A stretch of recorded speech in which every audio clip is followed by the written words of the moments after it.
التقى سيراميكا كليوباترا وتروجيت في عدة مباريات ضمن منافسات الدوري المصري الممتاز وكأس مصر. تعتبر مباريات الفريقين عادة تنافسية ومتقاربة المستوى، وشهدت تحقيق سيراميكا كليوباترا نتائج جيدة في بعض المواجهات، بينما حقق بتروجيت الفوز في مباريات أخرى.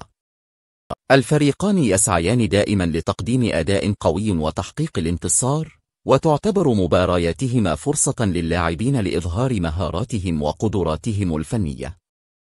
غالبا ما تشهد مباريات الفريقين حضورا جماهيريا جيدا، حيث يحظى الفريقان بشعبية واسعة في مصر. آخر مباراة جمعت بينهما كانت في موسم 22-23، وانتهت بفوز سيراميكا كليوباترا بنتيجة 2 مقابل 1. وتجدر الإشارة إلى أن بتروجيت هبط إلى دوري الدرجة الثانية في موسم 21-22، مما قلل من عدد مواجهات الفريقين.